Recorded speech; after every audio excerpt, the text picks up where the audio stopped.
Hello everyone, welcome back again here on my YouTube channel English with Manoj Ruhela. कैसे हैं आप सब?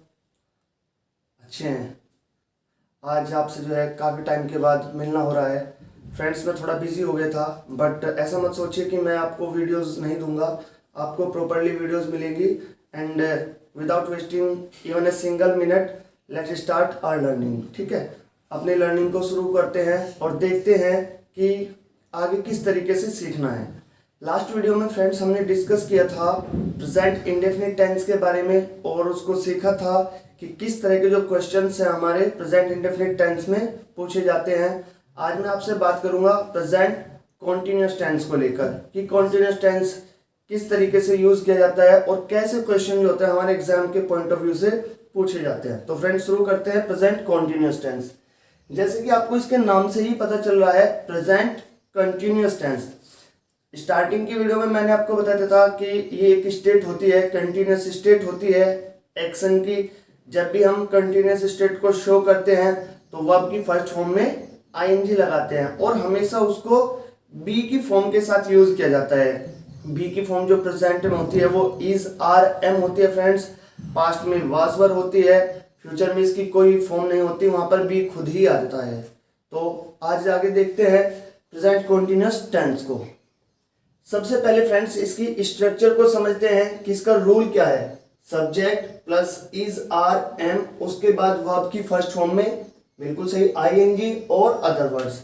फ्रेंड्स, आपको ये पता है कि सिंगुलर सब्जेक्ट के साथ इज लगाते हैं, प्लूरल सब्जेक्ट के साथ आर लगाते हैं और आई के साथ एम को यूज करते हैं। अब देखिए, सबसे पहले समझना ये है कि हम कहां पर यूज करें प्रेजेंट कॉन्टिन्यूअस टेंस को। तो पहली बात, for the action which is going on at the time of speaking, यानी कि ऐसा कोई भी एक्शन जो हमारे बोलते समय लाइव चला हुआ है, यानी कि हम उसको होता हुआ देख रहे हैं, वो वहां पर कंटिन्यू प्रोसेस में है। जैसे अभी मेरा पढ़ाना क्या है, चला हुआ है, आप लोग इसको देख सकते हैं फिजिकली रूप में, यानी कि आपको दिखाई दे रहा है। ऐसे एक्शन के लिए जो हमारे चले हुए एक्शन होते हैं उनके लिए हम प्रेजेंट कॉन्टिन्यूअस टेंस को यूज करते हैं। एग्जांपल से समझते हैं, Vishal is writing about his future plan, यानी कि जो है उसका एक फ्यूचर प्लान है, वो फ्यूचर में क्या करना चाहता है उसके बारे में विशाल लिख रहा है। तो ये अभी लिखने का काम क्या है उसका, at the time of speaking, जब मैं बोल रहा हूं तो उस समय वो एक्शन चला हुआ है। Next example, Ankit is playing very well, यानी कि अंकित खेल रहा है, बहुत अच्छे से खेल रहा है और मुझे दिखाई दे रहा है। तो आपने मुझसे पूछा कि अंकित कैसा खेल रहा है, मैंने बताया अंकित जो है वो बहुत अच्छे से खेल रहा है। तो इस तरह के एक्शन के लिए हम प्रेजेंट कॉन्टिन्यूअस टेंस को यूज करते हैं। आगे देखते हैं friends, for parallel action, temporary action, not going on at the time of speaking. Friends, कभी कभी क्या होता है कि जो हमारे पैरेलल एक्शंस होते हैं, एक्शंस हमारे कोई भी हो, ठीक है, उसके लिए या टेम्परेरी एक्शन के लिए। पैरेलल एक्शन ऐसे होते हैं फ्रेंड्स जो बोलते हुए तो नहीं चल रहे हैं, जब हम उसके बारे में बात करें तब तो वो नहीं चल रहा है, लेकिन वो हिडन रूप से चला हुआ होता है। टेम्परेरी एक्शन होता है, वो टेम्परेरी एक्शन हमारे इस तरीके से होते हैं कि वो शॉर्ट टाइम के लिए, थोड़े टाइम के लिए कंटिन्यू प्रोसेस में होते हैं, बोलते हुए नहीं चल रहे हैं, लेकिन कहीं ना कहीं वो हिडन रूप से प्रोसेस में होता है, उनकी एक टाइम लिमिट होती है। एग्जाम्पल से समझते हैं कि किस तरीके से ये हमारा जो टेंस है काम करता है। जैसे मैंने लिखा हुआ है, I am doing computer course these days. आप मुझे मार्केट में मिल जाते हैं और मुझसे पूछते हैं कि सर आप वीडियोस नहीं बना रहे हो, कहाँ चले गए थे, कहाँ बिजी हो गए हो। तो मैंने कहा भाई इन दिनों ना मैं कंप्यूटर कोर्स सीख रहा हूँ। उस समय मार्केट में जब मैं बोल रहा हूँ तब तो मैं कंप्यूटर नहीं चला रहा कि भाई वहां पर भी मेरे हाथ में कंप्यूटर है, मैं उसको चला रहा हूँ और मैंने आपको कहा कि देखो भाई मैं तो कंप्यूटर सीख रहा हूँ। At the time of speaking my action is not going on, लेकिन हिडन रूप से वो कहीं ना कहीं चला हुआ है। मान लेते हैं उसकी ड्यूरेशन 3 महीने का कोर्स है, तो 3 महीने तक वो कहीं ना कहीं प्रोसेस में रहेगा। टेम्परेरी एक्शन होते हैं फ्रेंड्स ऐसे, उन एक्शन के लिए भी हम प्रेजेंट कॉन्टिन्यूअस टेंस को ही यूज करते हैं। फॉर एग्जाम्पल, जैसे मैंने लिखा हुआ है ये होगा। नेक्स्ट एग्जाम्पल से समझते हैं हम, she is searching a job for future. मान लेते हैं कोई लड़की है, आपने मुझसे पूछा वो क्या कर रही है आजकल, मैंने कहा उसका जो है एजुकेशन तो कंप्लीट हो गई है, अब वो क्या कर रही है, एक जॉब सर्च कर रही है फ्यूचर के लिए। दे आर लर्निंग इंग्लिश, वे क्या कर रहे हैं, वो इंग्लिश को सीख रहे हैं। होप फ्रेंड्स ये क्लियर हुआ होगा। अभी आप इसको एक बार स्क्रीनशॉट ले ले, फिर मैं आपको आगे बताता हूं।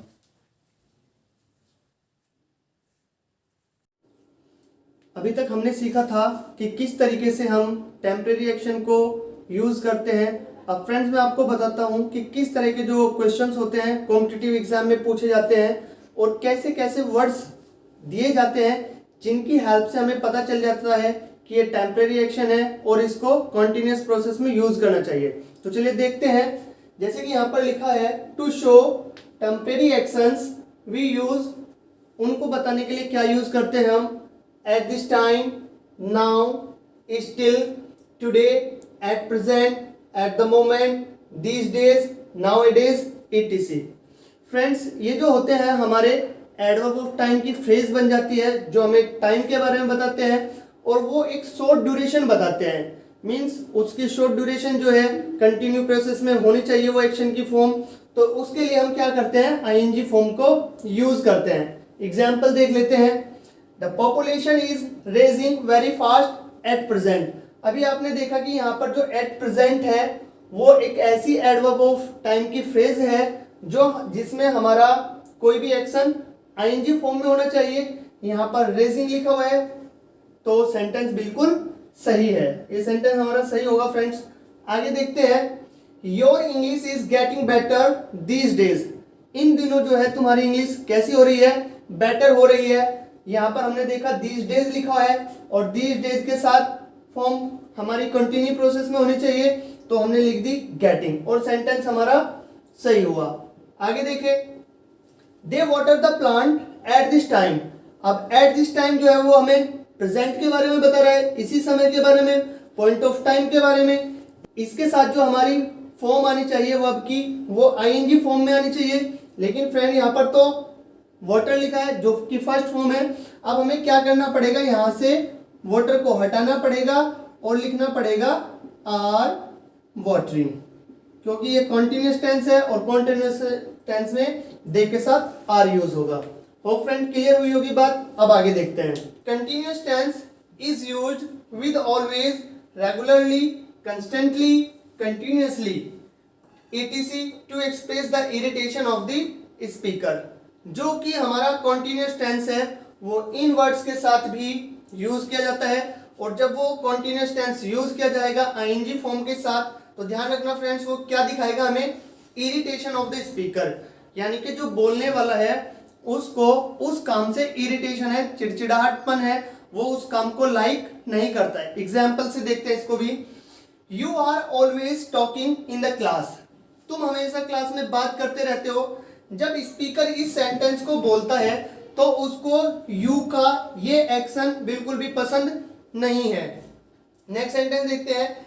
She is always fighting with her brother, यानी कि वह जो है अपने भाई के साथ हमेशा क्या करती रहती है? लड़ाई करती रहती है। तो जो इसको बोल रहा है स्पीकर उसको ये बात पसंद नहीं है।